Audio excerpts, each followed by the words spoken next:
In the stillness of night, when the body longs for rest and the mind drifts toward mystery, we journey into forgotten worlds. Here, beneath the veil of stars, the whispers of ancient cults and sacred women rise again. Voices of priestesses, oracles, and guardians of the unseen. These stories are not of fear, but of gentle wonder, of how women once carried divine power, guiding rituals, weaving dreams, and soothing souls through faith. As you listen, may their timeless presence carry you into a peaceful sleep. If these stories bring you calm, let your heart rest with us again. Subscribe if this helps you drift into dreams, or simply share in the comments where in the world you are listening tonight. The night is quiet. The air is cool and still, as if the world itself has chosen to rest. Above, the moon rises slowly, bathing the earth in silver light. Shadows soften, waters shimmer, and every stone seems to glow faintly, touched by her gentle hand.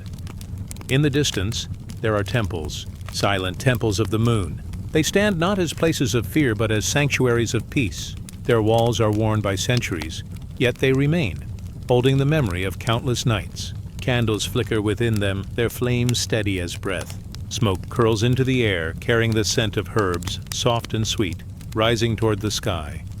You drift closer, as though the night itself guides your steps. The silence deepens. No voices call out, no harsh sounds break the stillness. Only the quiet hum of crickets, the soft rustle of leaves, the slow rhythm of your heart. The temple is open to the heavens. Its pillars reach upward like tall trees, framing the moon above. There is no roof to hide her light. Instead, the goddess is welcomed in, her glow spilling onto the smooth stone floor, weaving patterns of shadow and shine. Women move gently within the temple. Their steps are slow, graceful, like waves touching the shore. They wear simple robes of pale cloth shining faintly in the moonlight. Their faces are calm, their eyes lowered, their breaths deep and unhurried. Each carries a vessel. Some hold water, some hold oil. Others carry flowers gathered from gardens that bloom only at night. They are priestesses of the moon, guardians of dreams. For centuries, their role has been to soften the harsh edges of the world, to remind those who wander that peace is always near. Their rituals are not loud. They are not fierce. They are as gentle as a lullaby, as steady as the tide. A bowl of clear water is placed before the altar. The surface shines like a mirror, holding the moon herself in its reflection. Petals are scattered across it, floating quietly, drifting wherever the night air moves them. One priestess lowers her hand into the water. She stirs it slowly, creating ripples that shimmer with silver light. To her, it is not only water. It is the breath of the goddess, the soft river between the mortal and the divine. Another lights a lamp of oil. Its flame flickers golden, blending with the pale glow of the moon. It is said the light of fire and the light of the moon are sisters. One born of the earth, one born of the sky. Together they keep darkness tender, never frightening, never cold. The women begin to hum. Their voices are soft, low, and steady, like the distant hum of bees in a summer field. The sound rises and falls, weaving together like threads in a cloth. It is not a song to be remembered nor a chant to be written. It is a sound of presence, a sound to cradle the heart, to still the restless spirit. You sit within this temple in your mind. You feel the stone beneath you, smooth and cool. You see the moon above, calm and unwavering. You hear the voices, flowing together like a gentle river, and as you breathe slowly, you feel the quiet power of the night enter you. Long ago, people came here to be soothed, travelers weary from long journeys, mothers carrying sorrow, dreamers searching for peace. They would sit in the glow of the temple, letting the moonlight wash them clean. They would place their burdens in bowls of water, whispering them to the goddess, and watch as the ripples carried them away. For the moon was seen as a mother of silence, a mother of tides, a mother of dreams. She never demanded. She never rushed. She was simply there, rising and falling, watching and listening, her presence enough to comfort those who gazed upon her. In these temples, the priestesses carried her spirit. Their hands were gentle. Their words were few. They knew that peace was not given with many commands, but with silence, with stillness, with the soft reminder that life moves in cycles, and that all shadows eventually turn to light. The walls of the temple are carved with moons of many shapes. Some are full, bright and round. Some are crescent, like delicate bowls holding water. Others are hidden, dark as new beginnings. The carvings tell a simple truth. Everything changes, yet everything returns. Loss becomes fullness. Darkness becomes light. Sleep becomes waking. The priestesses walk slowly around the altar, carrying their lamps, their flowers, their bowls of water. Each step is measured, each movement gentle. They are not here to impress. They are here to remind the heart of its own rhythm, to guide the spirit into quiet rest. Some place white lilies at the altar. Others sprinkle lavender and sage into the air, letting the smoke drift upward. The scent is soft, calming, like a gentle hand resting on your shoulder. The fragrance mingles with the night air, lingers on the stone, and rests on your breath. Above, the moon continues to shine. Her light touches everything. It touches the temple walls, the stone floor, the water bowl, the faces of the priestesses, and your own quiet presence here. Her light is steady, patient, unhurried. She asks nothing. She only gives.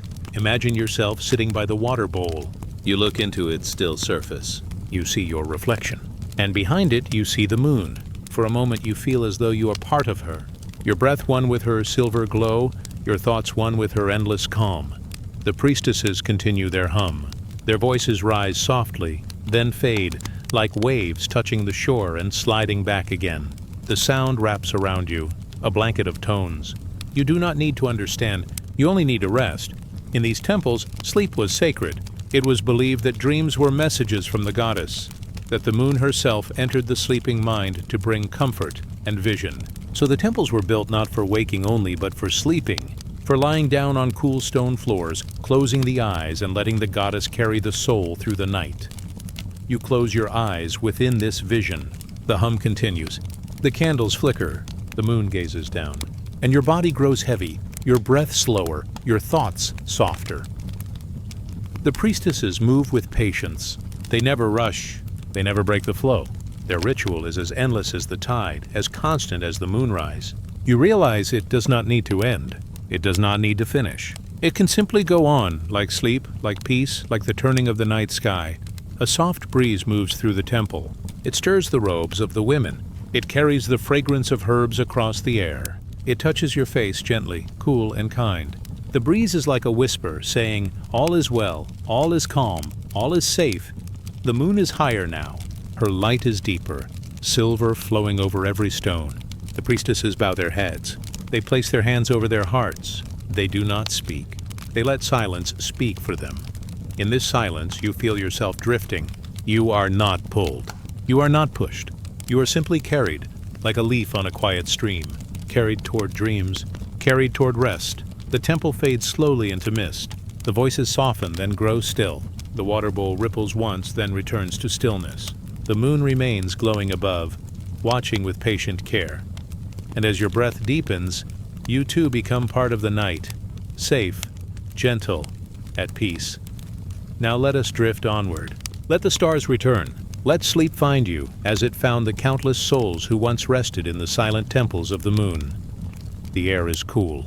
A soft mist rises from the mountains, wrapping the stones in silver veils. Somewhere a spring flows, its water whispering down the rocks, its sound gentle, like the breath of a dream.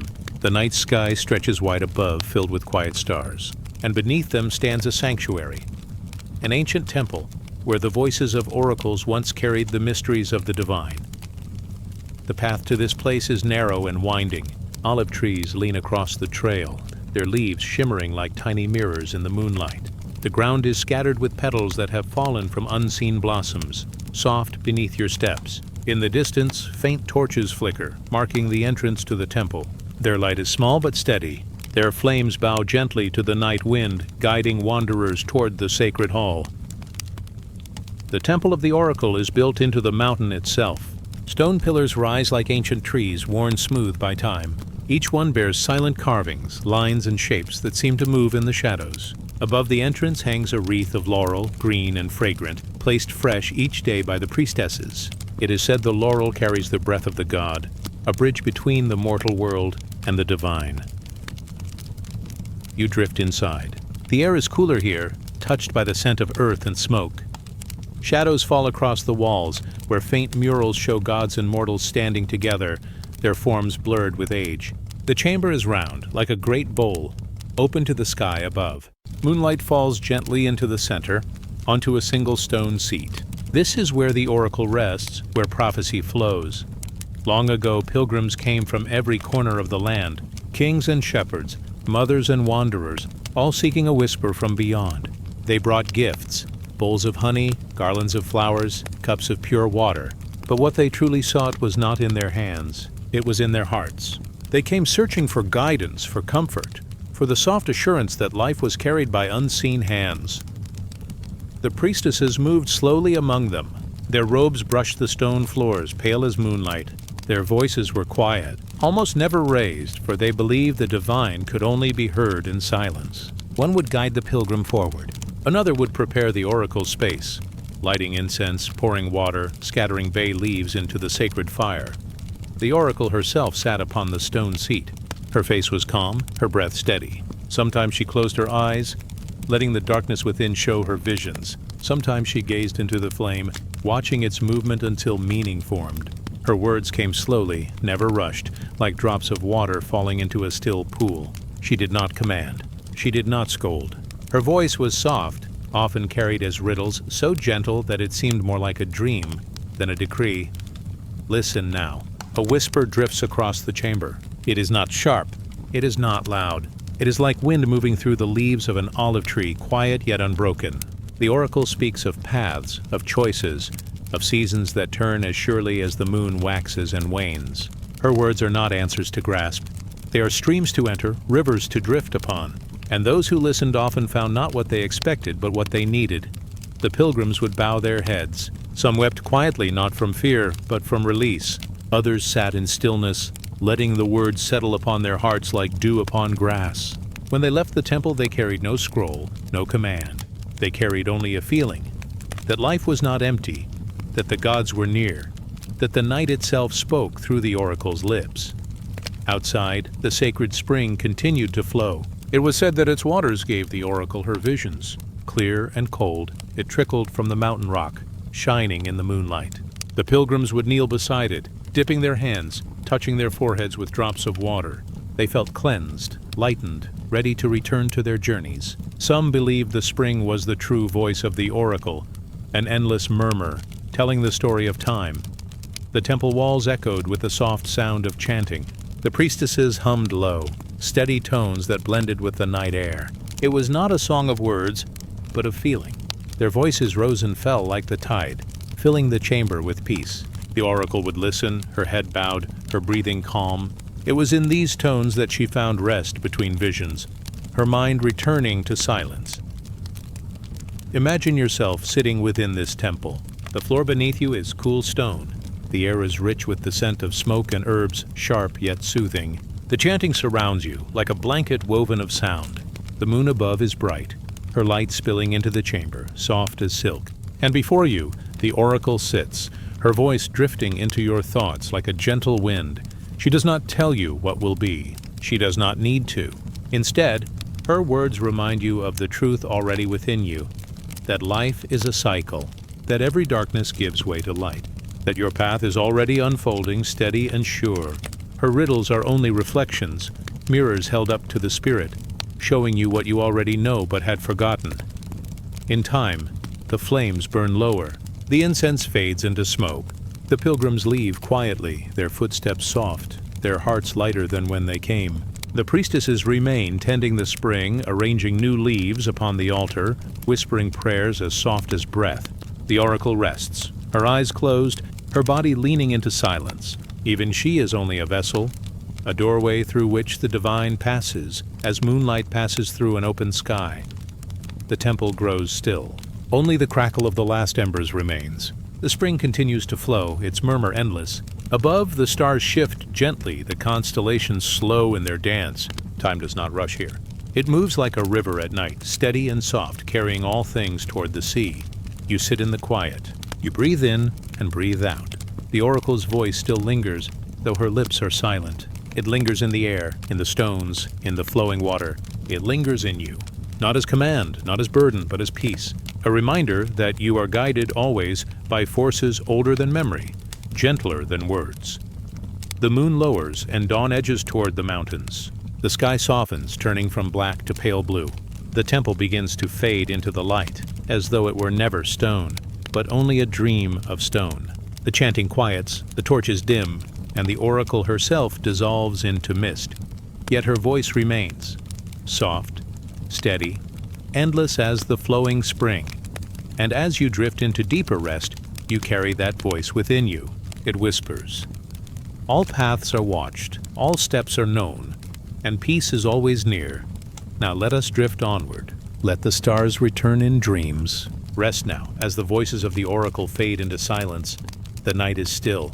The air is soft, heavy with the scent of earth after rain. A quiet mist drifts across the fields, and the moon hangs low, like a silver bowl resting on the horizon. In this gentle silence, there are paths unseen, trails that lead into hidden sanctuaries. It is here, in secret groves and shadowed caves, that the mothers of mystery once gathered. You drift toward them, as if carried by the night wind. Your steps make no sound on the soil, damp and fragrant beneath your feet. Around you, the trees grow close, their branches woven together like hands in prayer. Lanterns glow faintly ahead, their light flickering golden among the leaves.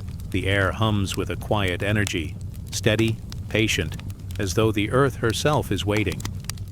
These are the places of the old mysteries, sacred rites devoted to the goddesses of the earth, to mothers who carried the secrets of life and death within their silent hands. Their teachings were never written, never carved into stone. They were passed softly, from lips to ears, from heart to heart. They were shared not in words alone, but in gestures, in songs, in the turning of seasons. You arrive at a clearing. The earth is bare here, yet alive.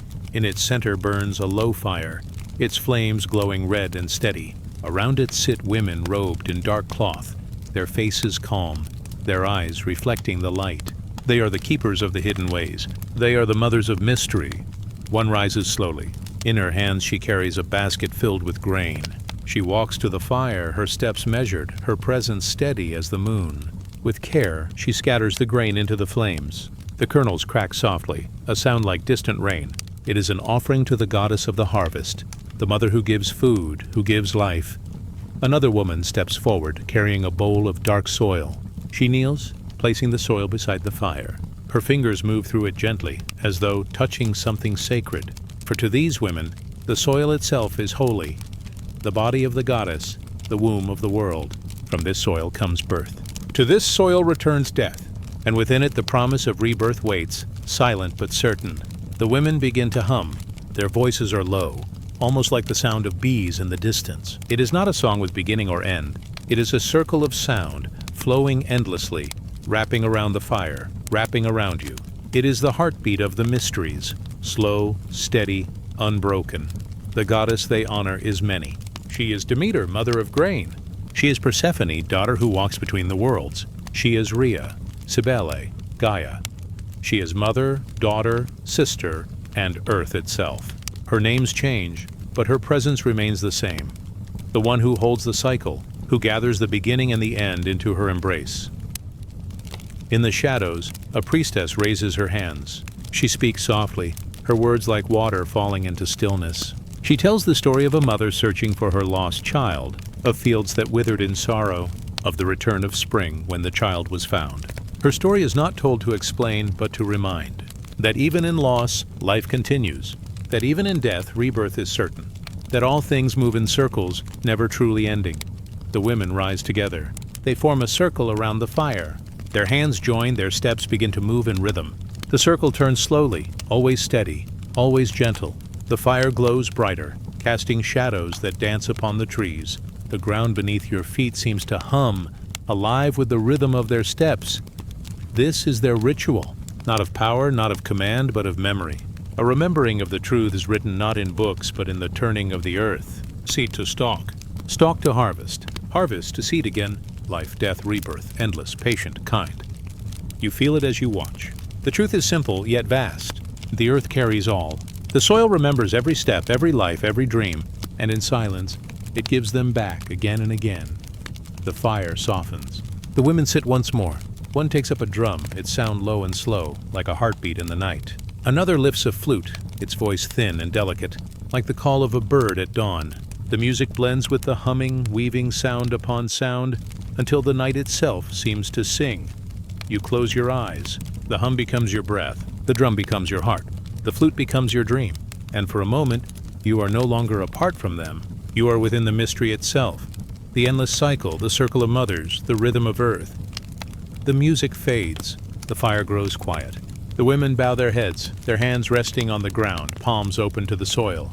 They give thanks not with words, but with silence. For silence is the true language of the mysteries. Silence holds the secrets too deep for speech. Silence carries the wisdom that cannot be broken. The clearing grows dim. The mist returns, drifting slowly across the earth. The lanterns flicker low, their flames soft as stars about to fade. The women remain seated, their forms blending into the night, as though they have always been part of the earth itself. You step back gently. The path behind you opens once more, the trees parting with ease. The hum of the mysteries lingers in your mind, steady, soft, eternal. It will remain with you, like a heartbeat beneath the surface of the world. The night is calm. The earth is kind. The mothers continue their circle, unseen yet unbroken. And as your breath slows, you know their mystery rests within you too, quiet, patient, everlasting. Now let us drift onward. Now rest as the stars return. Sleep gently as the mothers of mystery keep their silent watch. The night is warm. A soft wind moves across the endless sands. Grains of desert dust shimmer faintly under the silver touch of the moon. The dunes rise and fall like the waves of a silent ocean, their edges smooth, their colors pale gold beneath the starlight. You drift slowly over this land of silence. Each step feels lighter than the last, as if the sand itself carries you. The air smells faintly of frankincense, as though ancient altars are still burning in the distance. Above, the sky is wide and clear, filled with stars that shine like tiny lamps set carefully by unseen hands. Far ahead, a temple waits. Its walls rise from the desert like a dream carved in stone. Columns reach upward, tall and still, painted with faded shapes of lotus and papyrus. At their tops, the carvings hold the wings of a goddess spread wide, as though sheltering all who enter. Torches glow faintly at the gate, their flames steady, golden against the night. This is a house of the gods, and within, the daughters of the sun once moved with grace and devotion. They were women chosen to serve in silence and in song, their lives woven into the sacred rhythms of the temple. They tended the altars, lit the lamps, poured the oils, and carried the hymns that rose like incense into the air. Their hands were steady, their hearts aligned with the eternal. You step closer. The great doors are open, though no guard stands watch. A coolness greets you as you cross the threshold, leaving behind the warm breath of the desert. The air within is sweet, touched with myrrh and honey. The floor beneath you is polished stone, cool against the soles of your feet. And everywhere the sound of silence rests, not empty, but full, like a bowl that holds invisible water. Inside, a small procession moves with unhurried grace. The daughters walk barefoot, their white linen robes flowing softly around them. Gold glimmers at their wrists and throats, not as jewels of pride, but as symbols of the light they carry. Their eyes are lowered, their faces calm. Each holds a vessel, a lamp, or a small bowl filled with grain. Together, they move toward the sanctuary at the heart of the temple. The sanctuary glows with dim light. An image of the sun god rests at its center, shining faintly with gilded rays. The walls around are painted with scenes of sky and river, earth and star. Here, the goddess of the throne, Isis, is shown with wings outstretched. Here, Hathor smiles with the face of a cow, mother and nurturer of joy. Here, Sekhmet roars in stillness, lioness of power and protection. The daughters move among these images, bowing their heads with each step, their movements slow, like the turning of planets across the heavens. One kneels before the altar. She pours sweet oil into a shallow dish, and the fragrance spreads gently through the room. Another scatters petals of blue lotus across the floor, their fragrance subtle, a whisper of water in the desert. A third lights a small flame, shielding it with her hand until it glows steady, then places it before the image of the sun. Light joins light, flame joins flame, until the sanctuary breathes with golden warmth. Their ritual is simple, yet infinite. They do not hurry, for time here is endless. The rhythm of their steps, the tilt of their hands, the softness of their voices, all is part of a larger song, one that echoes beyond the walls.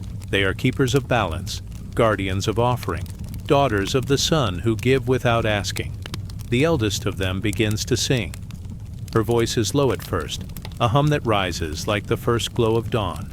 It is not a song of words alone, but of tone, of vibration, of heart. One by one, the others join her, their voices weaving together like threads of silk. The sound flows gently, curling upward toward the high ceiling, circling among the painted stars above. It is a hymn of light, a song that remembers the rising sun, even in the quietest of nights. You listen. The melody is slow, each note stretched long, each breath drawn deep. It feels less like music and more like the earth itself breathing. The sound settles upon you, wrapping your body like linen, steady and safe. It lulls the heart, slows the thoughts, guides you toward rest. The flame before the altar flickers. Its glow softens, reaching across the polished floor. The shadows sway gently, as though they too are listening to the song. And in this glow, the daughters seem more than women. They seem like the sun itself, broken into many forms, offering its warmth through hands and voices, through silence and devotion. Stories say the sun, god Ra, sailed across the sky each day, then slipped into the underworld each night, only to rise again at dawn. These daughters walked in harmony with that eternal journey. Their offerings of song and light were not just for the gods, but for the cycle itself. They held the memory of sunrise in the deepest darkness. They carried the promise that even the longest night would break into morning. One carries a sistrum, a sacred rattle of bronze and gold. She lifts it gently, shaking it with slow rhythm. The sound is delicate, like silver rain falling upon stone. It joins the song, adding shimmer to the steady hymn. The others sway, their feet moving in a quiet dance, their steps no louder than the beating of wings. You watch as their circle forms. Hands join. Heads bow.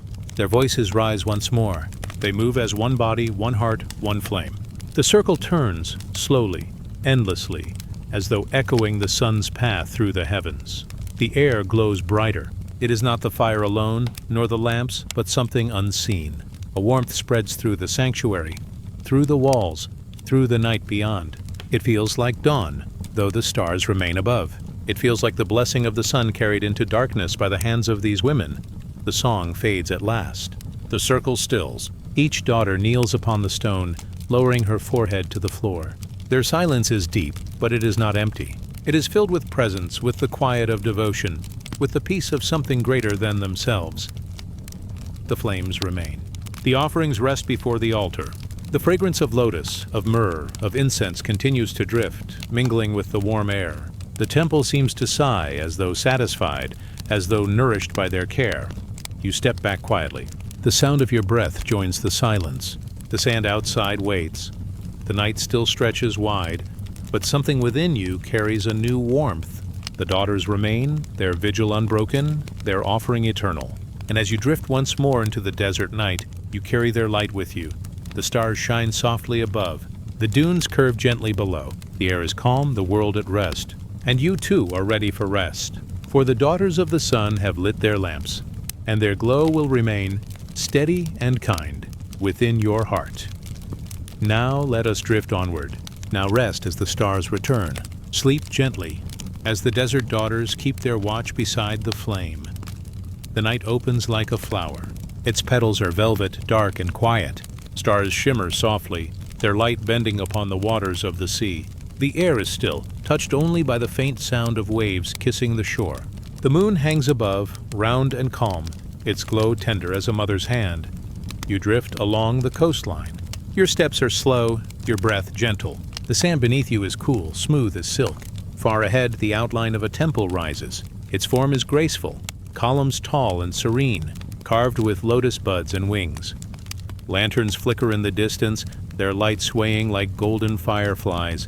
This is a house devoted to Isis, mother of life, queen of the sea, guardian of magic and rebirth.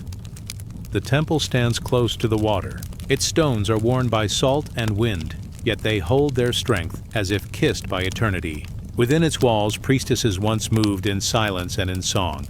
They carried their offerings of milk and honey, of flowers and flame, their devotion woven into every step. Here, the veil of Isis was honored, the unseen curtain between the mortal and the divine. You cross the threshold. The air cools, shaded by stone and by mystery. The scent of resin lingers sharp and sweet. A hush settles upon you, not heavy, but kind, as though the very walls are listening. candles glow along the path, small flames breathing in the darkness. Shadows bend and stretch, painting the walls with gentle shapes. At the center of the temple, a statue of Isis waits. She wears a crown shaped like the throne, her name hidden in the seat of power. Her arms are open, carved to hold, carved to protect. Some say she once searched across the earth for her beloved, gathering his pieces, weaving life again from what was broken. Some say she carries in her hands the secret of birth itself and the secret of the soul's return after death. Her eyes, though made of stone, seem alive with patience. They watch, yet they do not judge. They hold, but they do not bind. The priestesses gather around her feet. They are dressed in linen as white as dawn. Some carry baskets of flowers, roses and lilies from distant gardens. Others hold vessels of clear water drawn from the Nile, still cool, still singing of the river's flow. One carries a sistrum, the sacred rattle that awakens the air with sound. They kneel in silence, their foreheads low to the ground. The hymn begins. It is not loud, not sharp. It is soft, like the murmur of waves, like the rustling of palms at night. One voice rises first, gentle and clear. Then another joins, and another, until their song spreads like light across water. It is a song of the sea, of the moon, of the eternal mother who hides her face behind a veil, but whose presence is always near. The veil of Isis was said to cover all secrets. It was the boundary between knowing and not knowing, between the seen and the unseen. Many longed to lift it, to pierce the mystery, to hold the truth with their own hands. But the veil was not meant to be torn. It was meant to remind the heart that mystery is part of the sacred, that not all things must be known to be loved. Not all truths must be spoken to be real. The priestesses understood this. They moved within the veil, not to destroy it, but to honor it. Each step, each word, each flame they lit was a thread in the hidden tapestry. They trusted what could not be explained. They leaned into the unseen with gentle hearts. One priestess now rises. She lifts the sistrum and shakes it lightly. Its sound shimmers like silver rain falling on stone. The others sway, their bodies moving with the rhythm. Their robes ripple like water, their voices weaving higher and softer, carrying the listener into stillness. The statue glows in the candlelight. Its shadows stretch long, then fold back. It seems as if Isis herself is present, her arms spreading beyond stone, beyond time. Some myths say she taught humans to heal with words, with herbs, with touch. Others say she was the first to spin the thread of magic, binding heaven and earth together. Whatever her form, whatever her name, she was always the mother, the healer, the keeper of mysteries.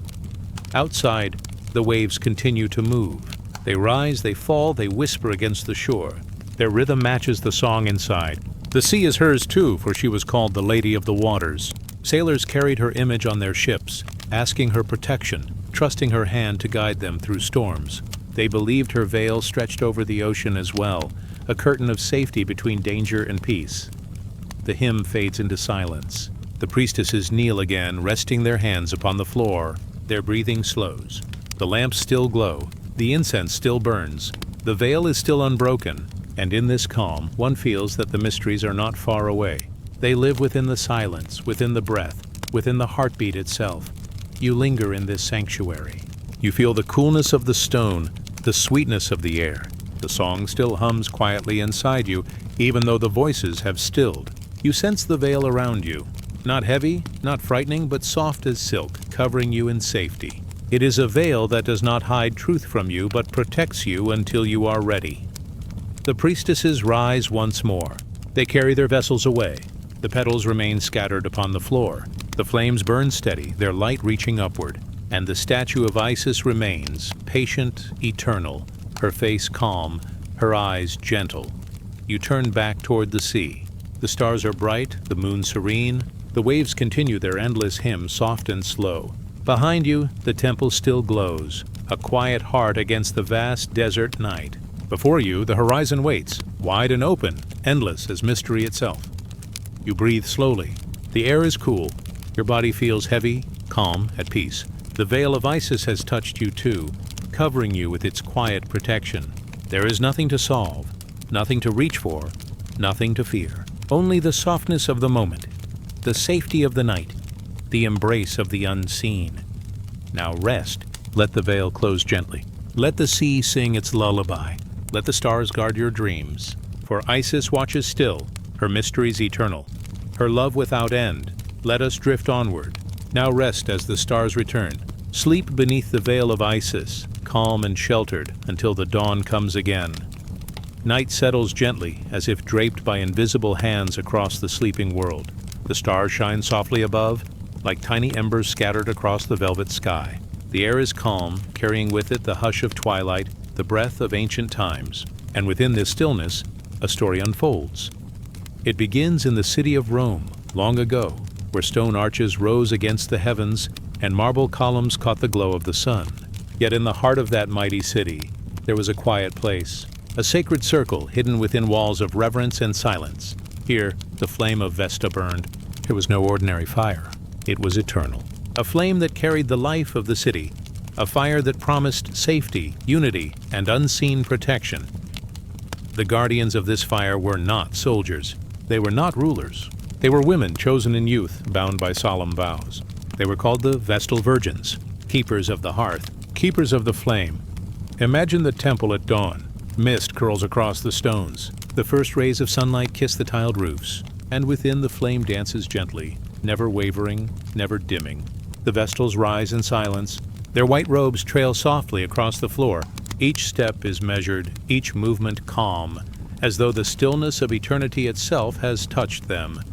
They do not speak loudly. They move like drifting clouds, their presence serene. Their task is simple yet sacred, to keep the fire alive. For should it fall into darkness, the city too would tremble.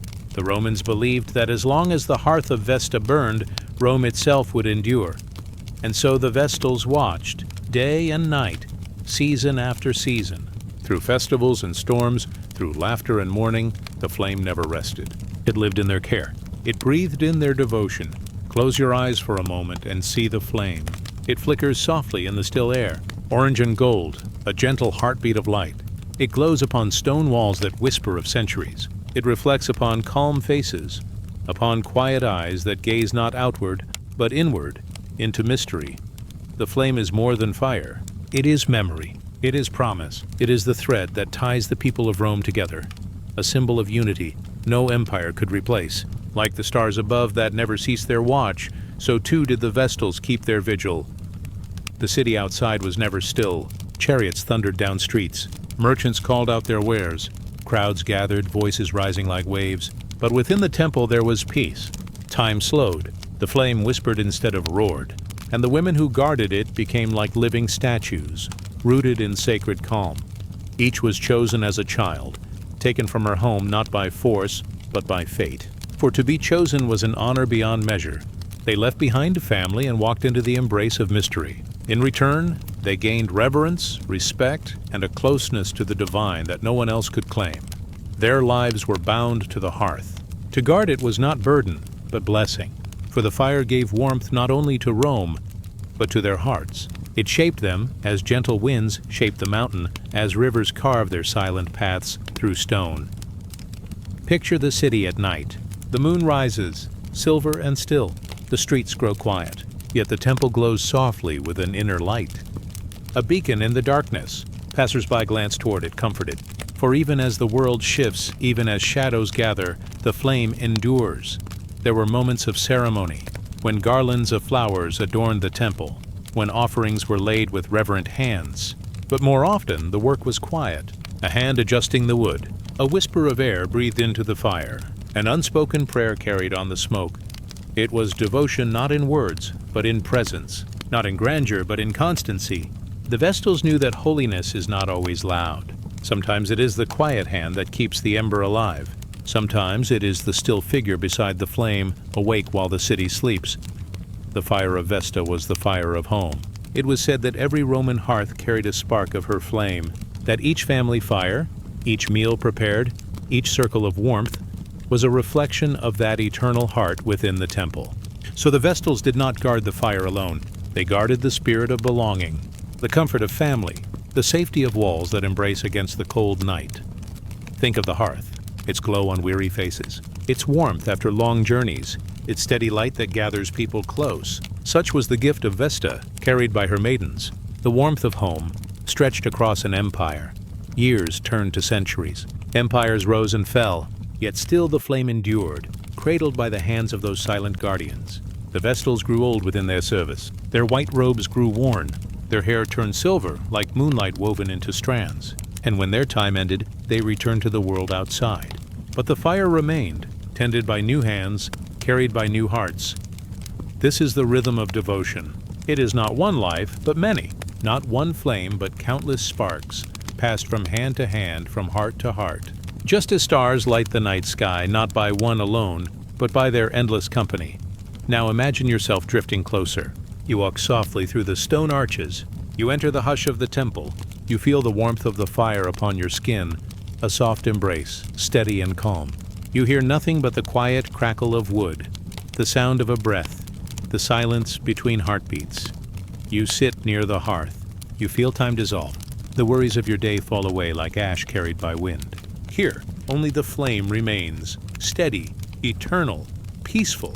You understand, as the Vestals did, that life is not measured by noise or haste. It is measured by the quiet fire that glows within, the gentle light that endures through every season. It is the flame of presence, the flame of belonging, the flame of home. And so the story rests here, within the circle of warmth, within the hush of night. The Vestal virgins keep their silent watch. The fire of Vesta burns on. The city sleeps, safe within its glow. And you too may drift now, into stillness, into peace. Let the flame carry you. Let it warm you. Let it calm your breath. The guardians of the hearth remain. The eternal fire remains, and you may rest as the stars return, as the night folds around you. The flame will not falter. It is kept alive. It is kept eternal. Now let us drift onward, into the gentle silence, into the soft embrace of sleep. Night bends low across the earth, wrapping the world in quiet silver. The stars lean down like watchful eyes, their glow softened by drifting clouds. In the hush of evening, the air carries the scent of pine and earth, damp from the breath of dew. The world slows. The forest waits. And here, in this gentle stillness, the story begins. Beyond the marble temples of cities, beyond the fires of hearths and streets filled with voices, there lies another sanctuary. It is not built by human hands. It is shaped by wind and water, by root and branch, by the eternal rhythm of earth itself. This is the realm of Artemis, the huntress, the protector, the moon-bright goddess who walks among the shadows of trees, her steps as soft as a whisper, her gaze as sharp as starlight. Her groves are deep. Her groves are holy, and in their shelter, women gathered. They came not for gold, nor for power, but to give themselves to the goddess of freedom, to breathe the air of her woods, to dance beneath her moon. Imagine the forest at twilight. A canopy of leaves weaves above like a dark green sky. The trunks of trees rise like pillars, tall and unmoving, their bark rough yet alive. Between them, streams wander, their voices murmuring in endless lullabies. Owls call from the branches. Soft-footed deer step quietly, pausing to listen. Every sound belongs. Every silence carries weight. It is here that the daughters of Artemis dwell, not in houses, not in palaces, but beneath the sky itself. They live close to the wild, where nothing is owned and everything is shared. Their hair glimmers in the pale moonlight. Their robes are simple, bound at the waist. Their feet know the paths of the forest as if guided by memory older than words. They are priestesses, guardians, companions of the goddess. Their hearts are tuned to her rhythm, their lives shaped by her presence.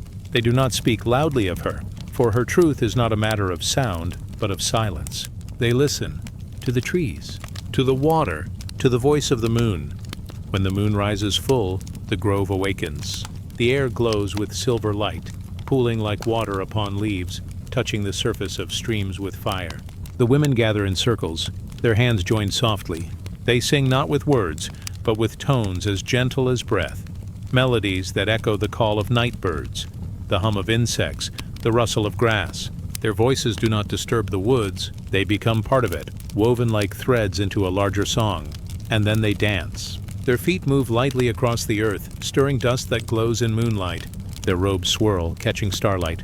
They move as if guided by unseen wind, their gestures both prayer and offering. This dance is not for display. It is not for an audience. It is for the goddess alone, for Artemis who watches from the shadows of her trees, who blesses them with her silence, who guides them with her unseen hand. The forest becomes a temple. The moon becomes an altar, and the night itself becomes holy.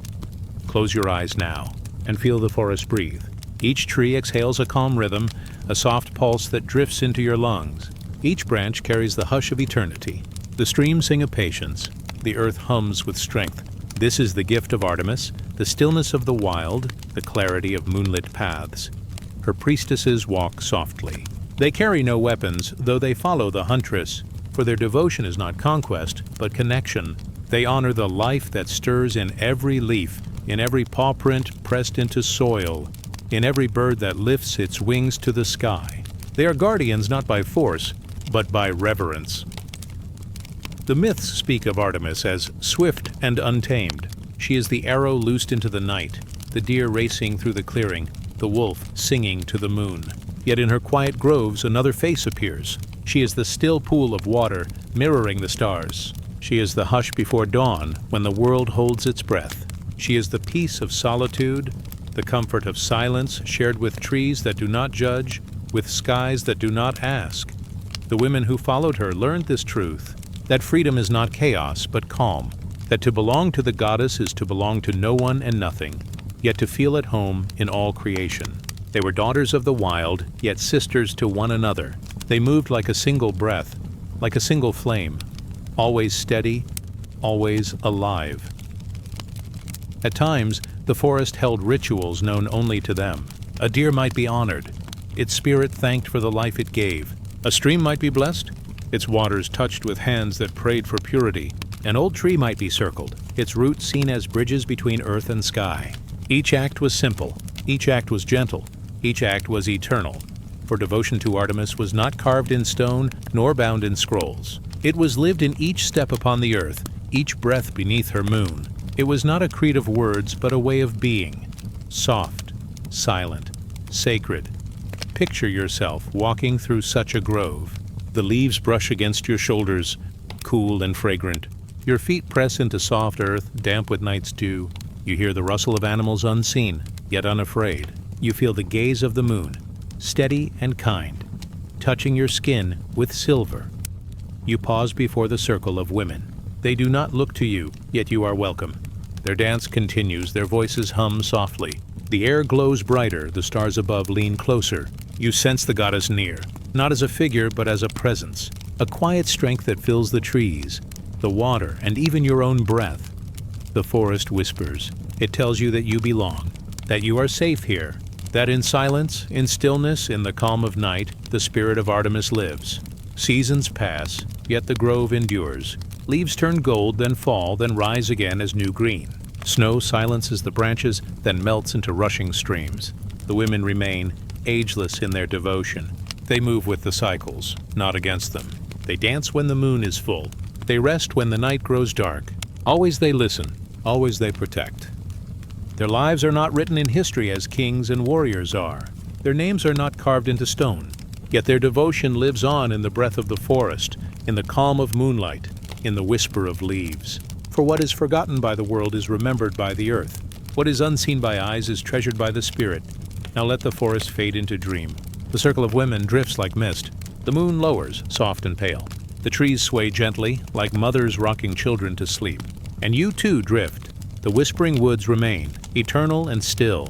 Artemis watches, her presence calm as the night sky. The priestesses keep their silent devotion. The earth breathes slowly, deeply, without end.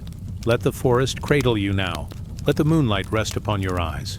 Let your breath match the rhythm of the trees. The story quiets. The night deepens, sleep gathers, and as the stars return, let yourself rest in their light. The woods are whispering still. The goddess is near. You are safe. You are home. Now let us drift onward, into silence, into peace. Night drapes itself softly across the ancient land. The stars emerge one by one, like lanterns carried by unseen hands. The air holds the faint sweetness of grain, of earth long tilled and tended. In the hush of twilight, a temple rises from the fields. Its stones are pale, its steps worn smooth by countless feet. This is Eleusis, a place of mystery, a place of silence, a place of renewal. Here, beneath the quiet heavens, seekers once gathered. They came with offerings of barley, with prayers upon their lips, with hearts seeking comfort. They came to walk the path of Demeter, the great mother, and to learn the secret of her sorrow and her joy. The story begins, as many do, with loss. Persephone, the daughter of Demeter, bright as spring itself, wandered into meadows. She gathered flowers, her laughter light as songbirds, yet the earth trembled, and from its depths rose Hades, the shadowed god. He carried her into the underworld, leaving the fields empty, leaving her mother in grief. Demeter searched. She wandered the earth with a torch in her hand. She lit the night with her sorrow. She asked every stream, every stone, every bird in the sky, but no answer came. Her grief spread like a shadow. The fields withered. The seeds lay still. The world grew barren under her silence. Yet even in sorrow, there is patience. Even in despair, there is waiting. And in time, her daughter returned. Not forever, but for a season. Spring rose again, tender shoots piercing the earth, flowers opening their eyes. And with every return, Demeter's heart softened. Her grief became a cycle. Her loss became renewal. Her sorrow became hope. The women who honored Demeter told this story not with words alone, but with ritual. They gathered each year in Eleusis, walking the sacred path. By torchlight they moved, step after step, as if retracing the mother's search. Their robes swayed gently. Their feet brushed the earth with reverence. Silence guided them, for mysteries are not shouted, but whispered, not explained, but felt. They entered the hall of initiation. Its roof was high, its walls plain. No image adorned it, for the mystery was not in stone, but in the heart. Here the daughters of Demeter told her tale. Through gesture, through chant, through shared stillness, the sorrow of the mother became the sorrow of all, and the joy of reunion became joy for all. Imagine the hall at night. Torches flicker, casting long shadows across stone. The scent of grain drifts through the air, mingling with smoke. A circle forms. Soft voices rise, not loud but steady, like the hum of bees in summer. The words are lost to time, yet the rhythm remains. It is the rhythm of grief turned into song, of silence turned into strength, of waiting turned into renewal. Those who entered this mystery carried sorrow with them. Some mourned for loved ones lost. Some feared the shadow of death. Some felt the weight of despair. But in the circle of Demeter's daughters, sorrow was not an end. It was a doorway. It was a river flowing toward spring. Close your eyes and imagine you walk the sacred way. The air is cool against your skin. A torch glows in your hand, its flame small but alive. Around you, others walk, their steps quiet, their faces calm. You do not speak, yet you are not alone. The earth hums beneath your feet. The stars above guide you. The story of Demeter carries you forward, step by step, breath by breath. You arrive at the hall. Its doorway opens like the mouth of night. You step inside. The air is warm, thick with incense and the nearness of many souls. The priestesses stand before you, daughters of Demeter, their faces serene. They move slowly, their hands lifting in gestures of offering, their voices weaving soft patterns.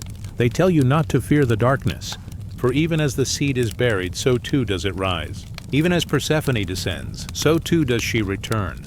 The mystery is not spoken. It cannot be told in words. It is felt in the body, in the heart, in the breath. It is the stillness when grief is deepest. It is the soft light that follows sorrow. It is the truth that what is lost is not gone, but transformed. Year after year, this rite was held. Year after year, the women carried the story. They were guardians of the cycle, keepers of the flame of renewal. Through them, the fields blossomed, the seeds awoke, the seasons turned. Through them, sorrow was not the end, but the beginning of hope. Listen now to the whisper of Demeter's voice. It is low, like the murmur of wind through barley. It says, all things change, all things rest, all things rise again. Her daughters repeat these words, not with speech, but with silence. They embody them in their dance, in their patience, in their devotion. They remind each soul that grief is part of life, but so too is renewal. That winter may come, but spring is waiting. That darkness may fall, but light will follow. Outside the hall the fields lie quiet. The earth holds the seeds of tomorrow. The stars shine above, eternal and gentle. And within the women keep their vigil. Their torches glow. Their chants fade into soft hums. The air itself seems to breathe, slow and deep, as if the whole world rests in their rhythm. Now picture the story as a dream. You see the mother's sorrow, her endless wandering. You see her daughter, radiant as the first bloom. You see their reunion, tender and eternal. And you feel it within yourself, the rhythm of loss and return. the promise of light beyond shadow, the comfort of cycles that never end. The night deepens, the torches burn low. The priestesses bow their heads. The hall grows quiet, as if the earth itself has closed its eyes. You step back into the cool air, the stars waiting above. The mystery lingers in your heart. You cannot speak it, you cannot name it, but it moves in you like breath, like tide, like the slow return of spring. So let us rest in the rhythm of Demeter. Let her sorrow remind you of patience. Let her joy remind you of renewal. Let the silence of her daughters carry you into peace. The fields are sleeping now. The seeds are dreaming beneath the earth. The stars are singing softly above. And you too may rest, not in fear of endings, but in trust of beginnings. Let us drift onward. Let the story fade into quiet. Now rest as the stars return. Night gathers softly across the land. The sky is a deep canvas of indigo, brushed with faint silver light. The air is still, carrying the quiet fragrance of earth cooled by evening dew. You stand at the edge of a gentle river, its surface dark as glass, yet alive with glimmers of starlight. The water moves slowly, whispering against smooth stones, as though it carries the secrets of centuries. This is no ordinary river. It is a place where sorrow dissolves, where time itself bends to the rhythm of flowing water. Here, ancient priestesses once led seekers into rituals of renewal. They guided the weary, the lost, the broken-hearted toward the calm embrace of the current. Their voices were soft as wind through reeds, their hands steady as they touched the cool surface. The river was both mirror and passage, reflecting what was, carrying away what could no longer stay. In the stillness, you hear their presence, not in form but in spirit, white robes trailing in the grass, footsteps soft upon the shore. Their eyes were like night lamps, calm and unblinking. They welcomed each traveler with no judgment, only gentleness. Those who came bore burdens heavy as stone, grief, fear, regret. Yet here, by water, all could be lifted away. The priestesses spoke of the river as a living thread. Born from the mountains, winding through valleys, it carried the memory of rains long gone. It was a teacher, showing that nothing is fixed. Every drop that touched the skin was both ancient and newborn. To enter the stream was to step into eternity, where endings became beginnings. Imagine now the seekers as they arrived. A mother who had lost her child, walking with slow steps, heart heavy as iron. A soldier who had returned from war, his hands trembling with shadows of the past. A young girl who carried fears of what lay ahead. They came as many, yet all were the same, souls longing to be made new. The ritual was simple yet profound. They approached the water at dusk when the sky softened to violet and the first star glowed above. The priestesses lit small clay lamps, their flames dancing low, reflected upon the rippling surface. Chants rose softly, carried by the hush of the wind. The sound was not sharp, not loud. It was a hum, a lullaby older than memory. The seekers stepped slowly into the water. The coolness wrapped around their ankles, then their knees, then their hearts. With each step, the past slipped away like leaves drifting downstream. The priestesses spoke gently. Let go, let it fall. What you release, the river will carry. The water was not only cleansing, it was a bridge between worlds. Some believed the rivers touched the underworld, carrying whispers of those who had passed. To immerse was to feel close to them, to sense their love still flowing, never gone. Others felt the river as the breath of the gods themselves, moving, refreshing, eternal. Each seeker found what they needed most. For some it was peace, for others courage, for all a beginning. The priestesses often spoke in symbols. They said the river is like the womb of the earth, cradling all life. To bathe within it was to be born again, free of the weight that once clung. The reeds along the banks bent low as though bowing in blessing. Birds circled overhead, their wings silvered by moonlight. The night itself seemed to join the rite, wrapping each soul in calm. Long ago there was a story told of one such night. A woman named Kalyanira came to the river. Her grief was deep. Her husband had gone to sea and never returned. She wandered for many moons, her spirit fractured. At last she found her way to the priestesses. They welcomed her without words, only a touch upon her shoulder. At twilight she stepped into the river. The chill struck her at first, sharp as memory. But as she sank deeper, the cold softened, became soothing. She lifted her face to the stars. The priestess's song surrounded her, low and steady as though the earth itself hummed. Tears fell, but they were met by water, carried away before they could weigh her down. She whispered her sorrow to the stream, and the river, patient and eternal, bore it away into the night. When Kalyanira emerged, she was still herself. The past was not erased, but her shoulders no longer bent under its weight. Her eyes held a quiet strength. The river had not taken her memory, only her pain. She walked into the dawn renewed, with steps lighter than before. The ritual of the rivers was more than a ceremony. It was a teaching. All things flow. All things change. What feels like an end is often a passage. Just as winter melts into spring, sorrow melts into new life when given time, when given space. The priestesses knew this truth, and so they served as guardians of the water, keeping it sacred for those who needed its embrace. Imagine the sound now, the gentle rush over stones, the soft lull of current. It is steady, unhurried, the kind of sound that quiets the heart. Above, the stars shimmer like lanterns. Their reflections tremble upon the water, as though heaven itself leans close to listen. In the quiet, you too stand at the edge of the river. The priestesses are not there, yet their presence lingers. Their voices echo in the breeze. Their calm eyes watch from beyond time. You step forward, letting the cool touch of the water meet your skin. It holds you, steady and gentle. You feel your breath slow. You feel the burdens you carry soften, dissolve, drift away like petals upon a stream. The water does not rush. It does not demand. It only moves forward, carrying all it touches. You belong to this rhythm now, soft, endless, serene. Every drop reminds you nothing is fixed. Every sorrow can be released. Every night holds the seed of a new dawn. The rivers of rebirth remain, whether in memory or in dream. They flow not only through the earth, but through the spirit. When hearts are weary, when days are heavy, their song still whispers beneath the silence of night. The song says, release. The song says, begin again, so rest now, as the river flows onward. Feel its coolness upon your thoughts. Let the stream of night carry you gentle and safe. The priestesses' chants fade, but their peace remains. The lamps upon the water burn low, their flames becoming stars. The sky bends down, the earth cradles you close, and the river carries you into quiet renewal. Let us drift onward. The waters are steady. The stars return, and you, like all who entered before, are held in the soft embrace of the eternal stream. Night folds itself across the mountains, quiet and deep as velvet. A pale moon rises, silvering the ridges, casting long shadows upon the land. The air is cool, touched with the scent of damp stone and wild thyme. Somewhere below the earth, a hidden chamber waits, a cavern of darkness yet filled with a breath of the divine.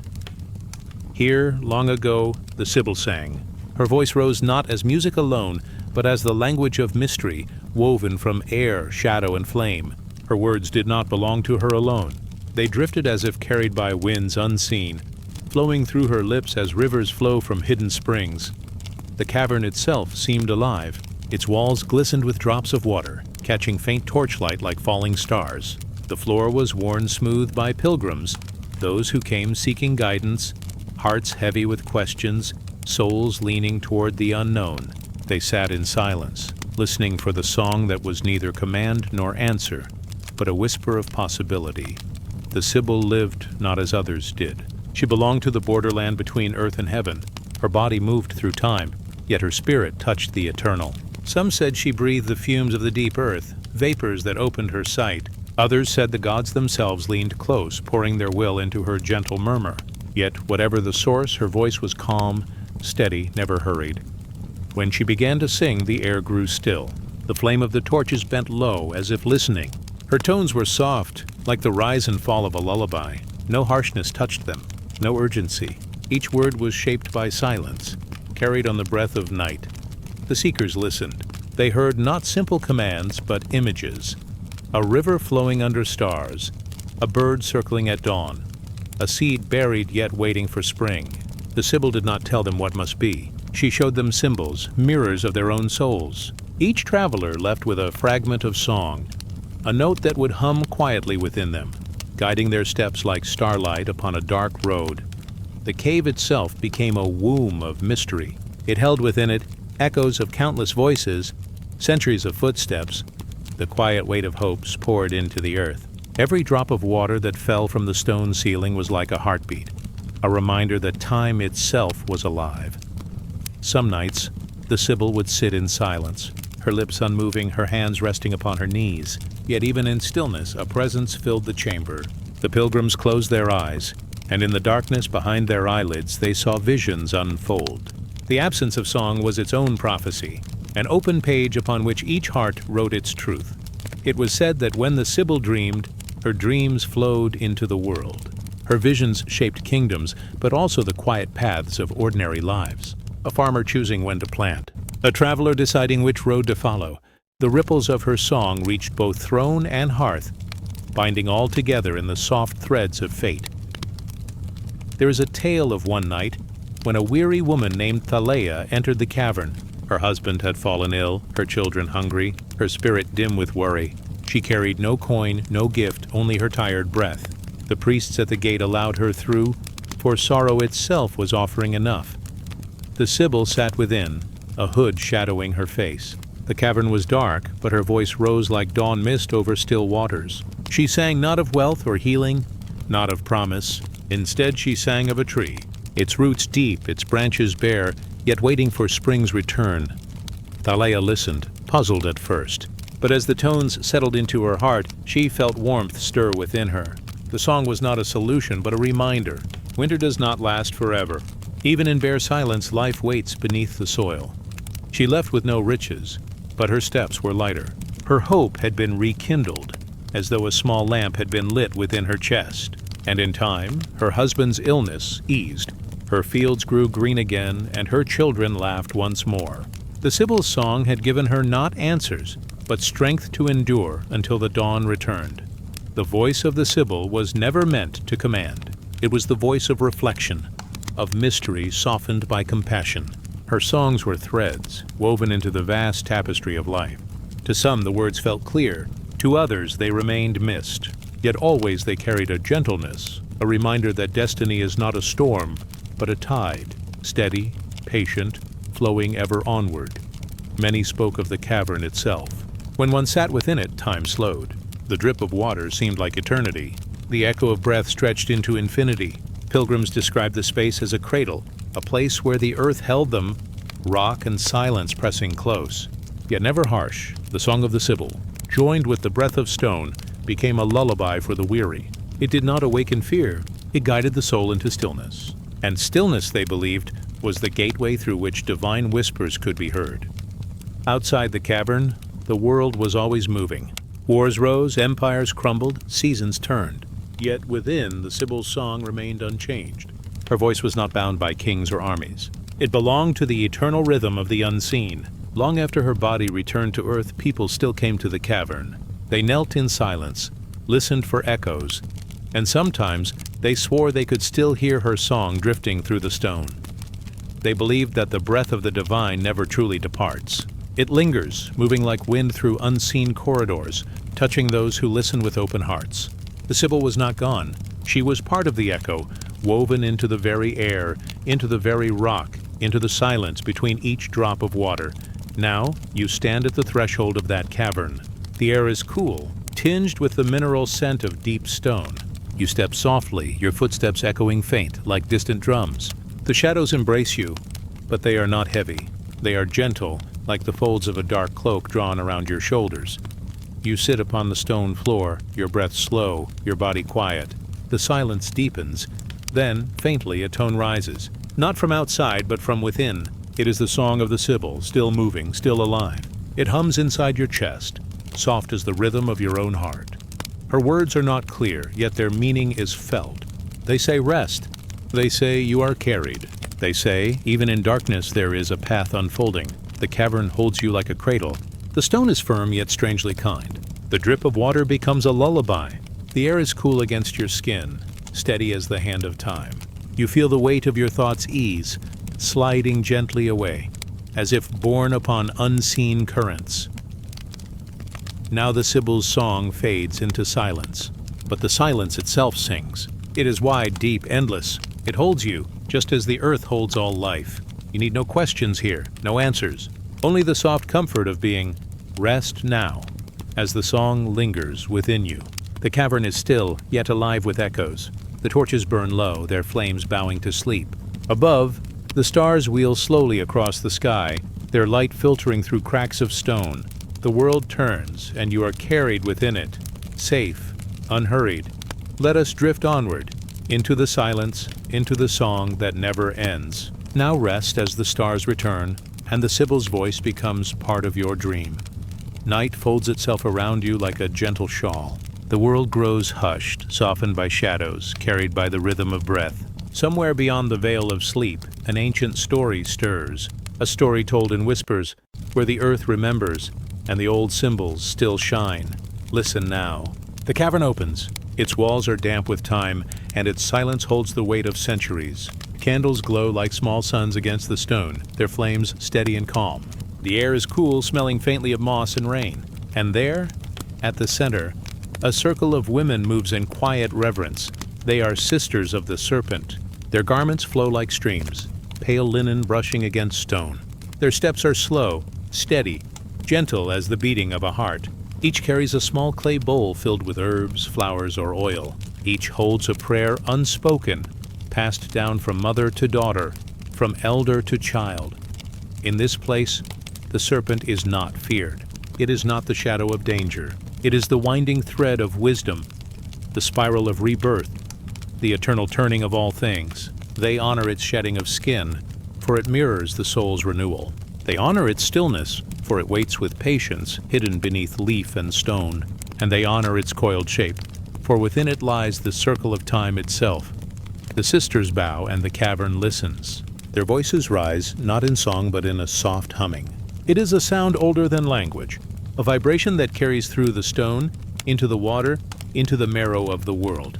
Their hum seems to open the air like a doorway, letting the divine slip gently into the mortal. At the edge of the circle rests a serpent carved from marble. Its body curves into a great coil, its head lifted with calm grace. Jewels glimmer faintly in its eyes, catching the light of the candles. The sisters lay their offerings at its base. Fragrant herbs, woven garlands, drops of sweet oil. The scent rises slowly, blending with the smoke of the lamps. The cavern breathes. Close your eyes and drift nearer. Feel the rhythm of the serpent, the slow winding of its body, the steady pulse of the earth beneath it, the way it moves between silence and sound, shadow and light. The sisterhood teaches that the serpent is the guardian of cycles. Day and night, birth and passing, growth and return. The circle never breaks. It only bends, only curves, only continues. And within that circle, all souls find their place. One sister begins to speak, her voice soft, woven like silk. She tells of the time when the serpent taught humans the art of renewal. In the deep forests, it shed its skin against the roots of the trees, and the people learned, nothing is lost. The old falls away, and the new is born beneath it. The soul, too, sheds its weariness, its sorrow, its weight, always ready to begin again. Another sister raises her hand, and the hum swells. She speaks of the serpent's coiled form, how it circles back upon itself, guarding its own center. This, she says, is how wisdom grows, by turning inward, by protecting the flame within. And so the sisterhood learn to gather in circles, to guard one another, to keep the fire of memory alive. The cavern deepens, as if listening. Drops of water fall from the ceiling into unseen pools. Their sound is like the ticking of eternity, slow and gentle. The serpent waits in the stillness. Now the youngest of the sisters steps forward. Her hands tremble, but her eyes shine with quiet faith. She lays a blossom of white lotus at the serpent's stone body, and she speaks of dreams. For in the night, she says, the serpent comes not to frighten, but to guide. Its winding body moves through the dream world, leading souls toward hidden paths, toward answers that cannot be spoken in daylight. The elder sisters smile, and their hum softens, for they too have seen the serpent in dreams, sometimes as a guardian coiled around a sacred well, sometimes as a ribbon of light slipping across the stars, sometimes as a whisper in the grass, reminding them of cycles unbroken. In this place, fear does not live. Only reverence, only trust in the eternal rhythm. The women raise their bowls. They pour the oils into the shallow carvings of the stone floor. The liquid glimmers tracing ancient symbols, spirals, circles, waves. And when the oil meets the flame, the carvings glow. Not with fire, but with a soft, golden light. It spreads slowly, as if the stone itself remembers. The serpent shines. Its marble body glows faintly, its jeweled eyes reflecting the sisterhood like tiny stars. And in that glow, each woman feels a gentle warmth enter her heart. A reminder, she is part of the cycle. She is part of the circle. She too is eternal. You breathe slowly. You drift gently. You feel the same warmth, moving like a current beneath your ribs. It is the rhythm of life, the quiet song of the serpent, flowing endlessly, softly, without end. The hum fades into silence. The candles flicker, steady as calm waters. One by one, the sisters lower their heads in peace. They know the serpent is not gone. It coils in the hidden places, beneath the roots, beneath the river, beneath the chambers of the heart. Outside the cavern, night waits patiently. The stars are scattered like seeds across the dark sky. The moon lingers, pale and watchful. A cool breeze drifts over the earth, carrying with it the scent of herbs, the memory of humming voices, the echo of serpents and sisters. Now let the story rest. The cavern grows quiet. The light grows dim. The serpent coils into stillness, its wisdom folding like a blanket around the soul. You too may rest. You too may shed the weight of the day, like an old skin left upon the grass. You too are part of the circle, safe within its gentle curve. Let us drift onward now, into softer silence, into deeper night. The stars return, and the serpent sleeps. The sisterhood fades into dream, and you too drift into dream. Carried on the endless cycle, carried on the endless song, night settles like velvet across the world. The air is cool, and the hush of silence feels deep and tender. Above, the sky is wide and endless, a river of stars flowing without end. Each star shimmers as though it remembers something, as though it carries a story too vast to speak. On a high hill, the steps of an ancient temple rise, pale and weathered by time. The stones are cool to touch, smooth with the weight of centuries. At the top of these steps, where the air is thin and pure, priestesses keep their long vigil. They are the star mothers, guardians of the sky, watchers of the heavens, voices of the patterns written in light. Their robes drift like soft shadows in the starlight. Their hair glimmers faintly, kissed by the moon's silver hand. Each holds a staff carved with spirals and circles, symbols of the heavens above. They stand still, listening not with ears but with hearts. "For the stars do not shout," they whisper, and it is in the stillness that their wisdom can be heard. The temple roof is open to the night. From here the priestesses can see the sky unfold like a vast scroll. The constellations shimmer, drawing lines across eternity. The sisters trace those lines with gentle hands, lifting their arms as though they are painting the stars into being. To the people below, the star mothers are guides. They read the skies not as fortune but as rhythm. The stars are not masters, only mirrors. They reflect the turning of time, the cycles of growth, the paths of the soul. And through these reflections, the priestesses bring comfort. They remind the people that nothing is random, that even the smallest star belongs to a greater design. One priestess steps forward. Her voice is soft, and it flows like water across stone. She speaks of the Great Bear, shining strong in the north. She tells how it watches over travelers, guiding them through darkness, pointing the way home. Her words fall like feathers, gentle and sure. Those who listen feel less alone beneath the night. Another priestess points to Orion, his belt bright and steady. She speaks of the hunter not as a warrior, but as a reminder of courage. To walk forward even when the path is uncertain. To hold strength without anger. To move with balance between shadow and light. And then, as the fire bowls flicker low, another turns her gaze to the Pleiades, the cluster of 7 stars. She calls them sisters, bound together in eternal dance. Her voice is hushed, filled with tenderness. She tells of their song, how they weave dreams into the hearts of those who sleep beneath them. She says the Pleiades watch over children, mothers, wanderers, and seekers. They are never apart, always circling, always near. The people listen in silence. They breathe slowly, their eyes lifted to the sky. Their worries ease, for they feel the embrace of something larger.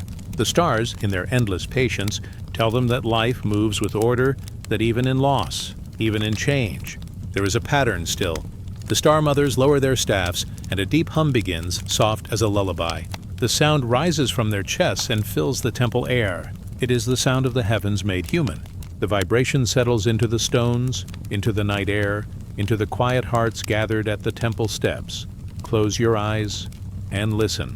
The hum flows like the tide, rising and falling, like breath itself. You feel it in your bones, steady and slow.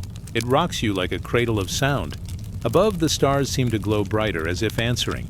The Milky Way stretches wide, a silver bridge across the dark. The priestesses call it the River of Souls.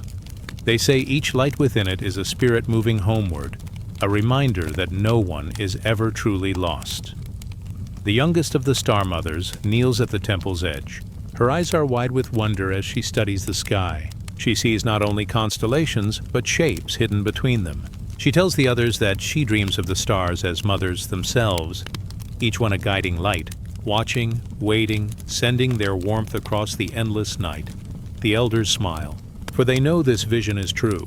The stars have always been mothers, cradling the earth in their gaze, whispering through their shining silence, promising that even in the cold vastness you are held.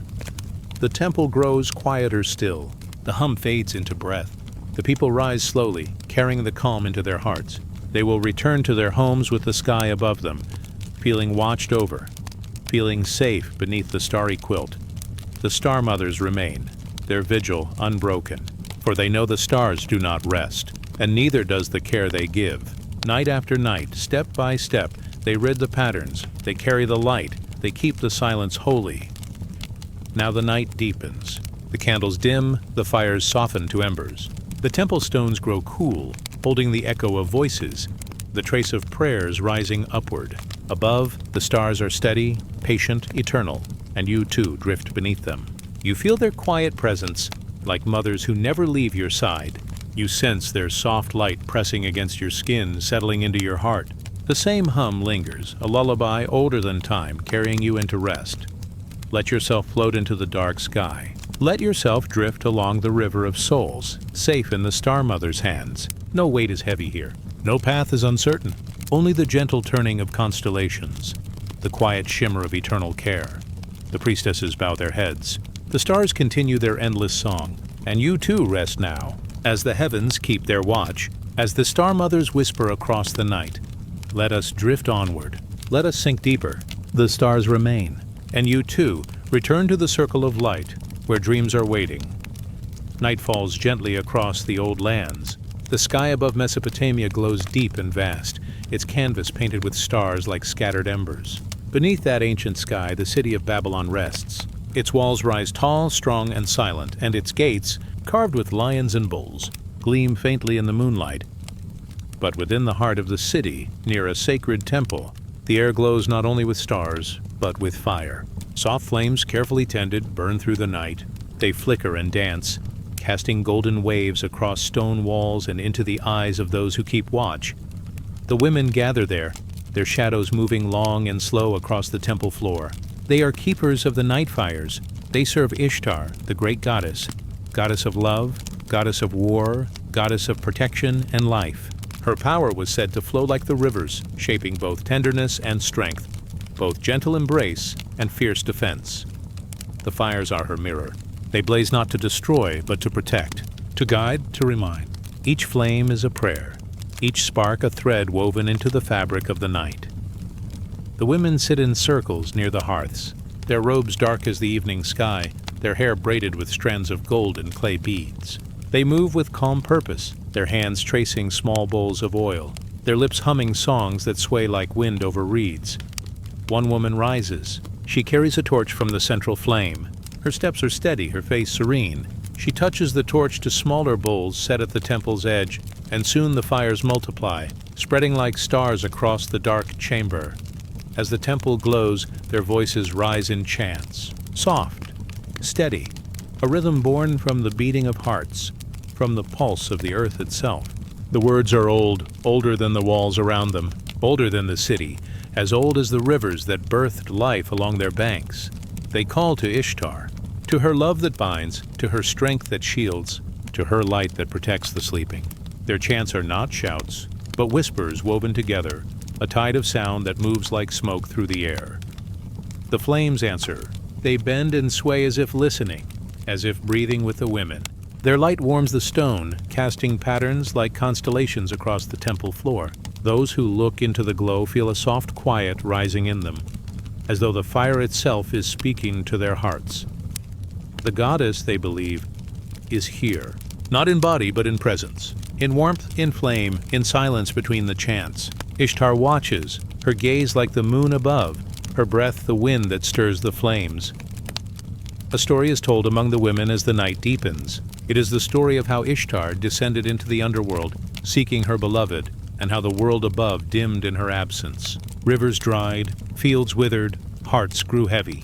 But when she rose again, bringing her light, her strength, life returned.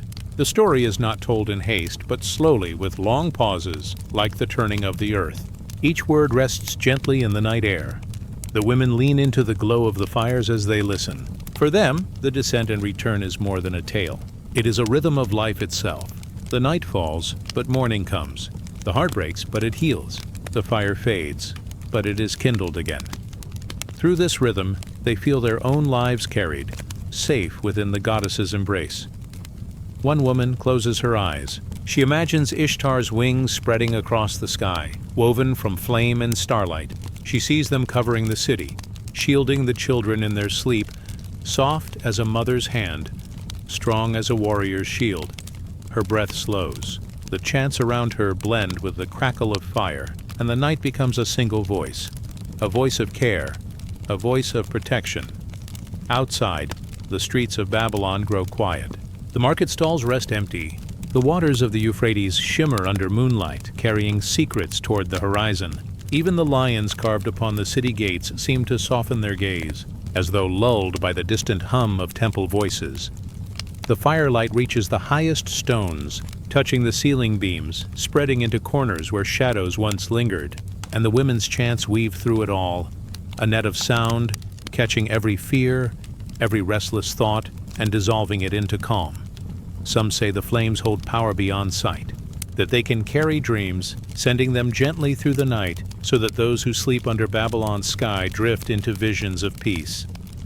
The priestesses believe this deeply. When the fires burn, the city rests. When the chants rise, the people are held. Ishtar's presence fills the night like a balm, soothing, steady, and near. The night grows late. The stars drift higher, the moon glows round and pale. Still, the fires remain. Still, the women keep their watch. Their voices soften now, their chants falling into long hums, low and steady, like the earth breathing in its sleep. You too feel it. The hum settles into your chest, warm and slow, like a gentle tide rocking you deeper into rest. You see the fire in your mind, flickering softly, a flame that will not harm but only soothe. It lights the darkness without burning, a promise of safety in the night. The priestesses lower their heads. They know the goddess hears, that she walks quietly among them, that her gaze is gentle, and her protection sure. The fires will not die before dawn. They will glow until the first light of morning, until the birds stir in the palms, until the sun begins to climb. And when the people rise, they will feel the peace left behind in the ashes, a gift from the night. Now the chanting fades to silence. Only the flames remain soft and steady like stars gathered close to the earth. Their glow rests on your skin. Their warmth gathers in your breath. The night is safe. The city sleeps. And you drift too, held by the same fire, guarded by the same goddess. Let yourself sink into the quiet. Let the warmth carry you. The night fires of Babylon are lit. They watch, they protect, they comfort. Rest now, as the flames burn softly in the temple, as the stars keep their place above. The night is endless, and you are safe within it. Let us drift onward. Now rest as the fires glow. The night opens like a gentle hand, quiet and calm, a cradle for wandering thoughts. Above, the stars wait patiently, their silver light spilling across the earth like soft water from a hidden stream. The air is cool, filled with the faint scent of grass and smoke. Far away, a drum hums like a heart. Closer still, you hear voices. Low, tender, weaving together in song.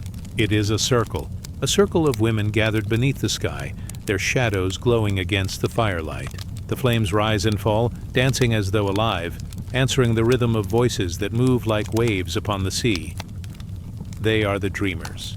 For as long as memory has carried humankind, women have gathered in circles, not to rule, not to conquer, but to listen, to dream aloud, and to let their hearts become one.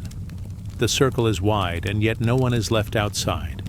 There is always space for another soul to sit, to rest, to share silence or song.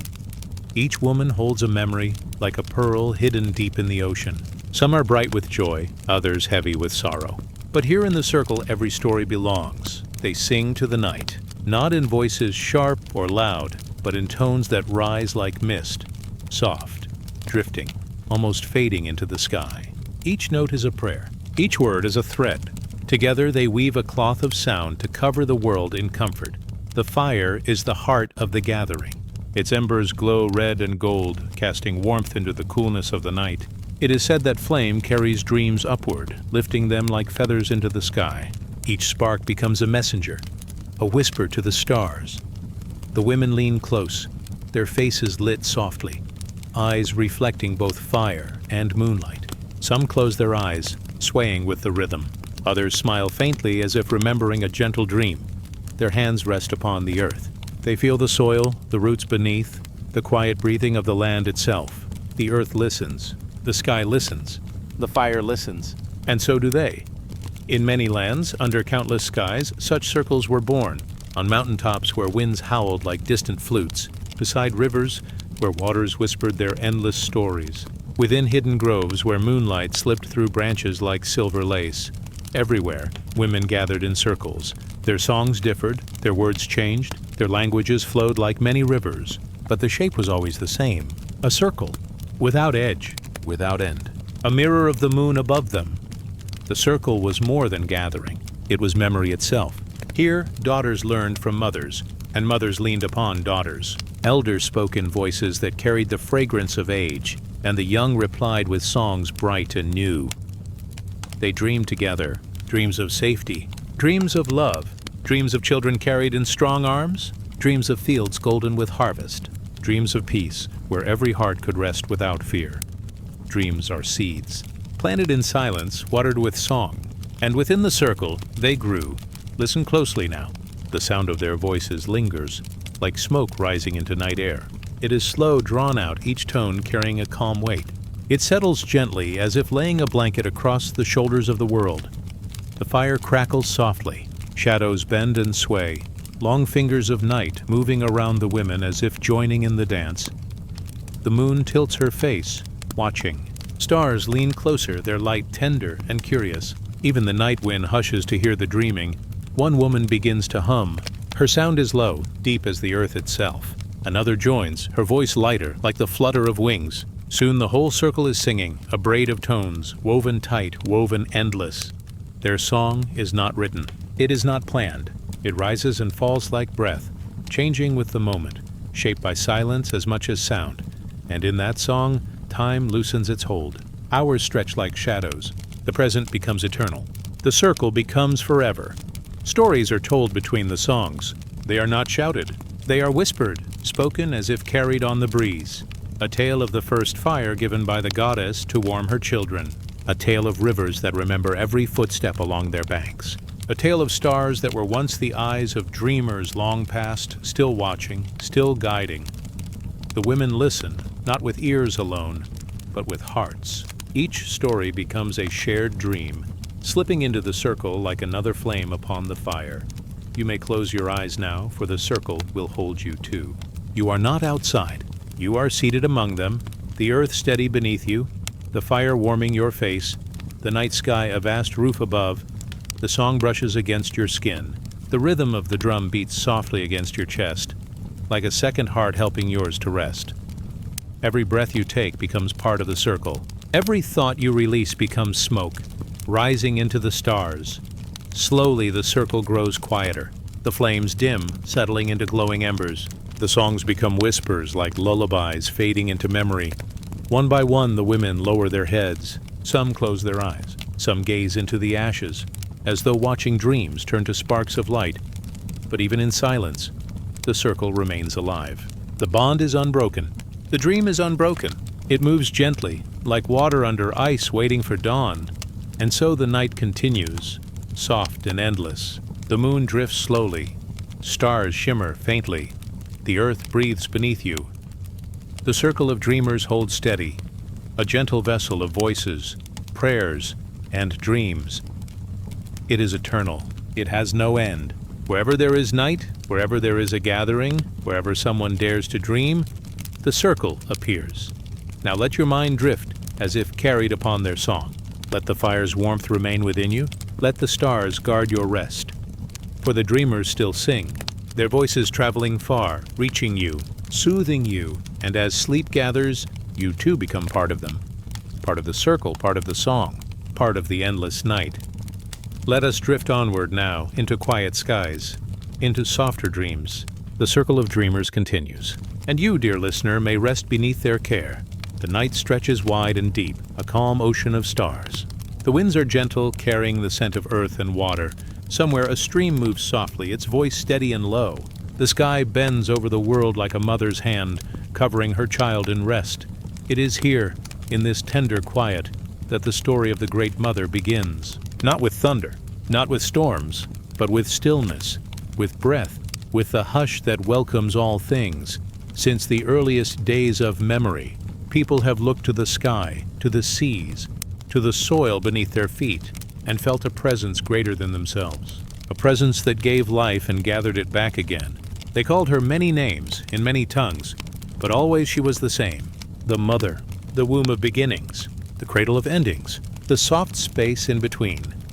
The Great Mother was seen in the earth. Every seed pressed into soil was her child, sleeping before it woke. Every tree, every blade of grass, every harvest rose from her arms. She was seen in the waters too.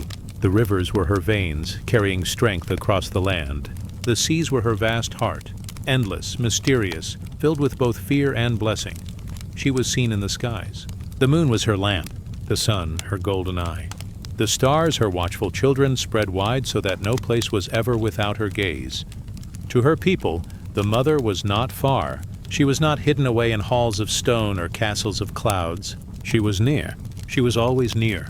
When a child was born, she was the first touch of air. When the old lay down to rest, she was the last embrace of earth. In temples, women lit fires in her name. The smoke rose upward, curling toward the stars as if to return home to her breast. Offerings of bread, wine, and flowers were placed at her feet.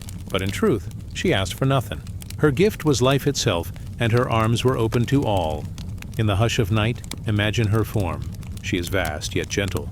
Her skin is the soil, her breath the wind, her blood the water, her bones the mountains. Her voice is every bird, every stream, every whisper in the leaves. And within her, all things rest. The smallest seed and the highest star. The fleeting dream and the eternal sky.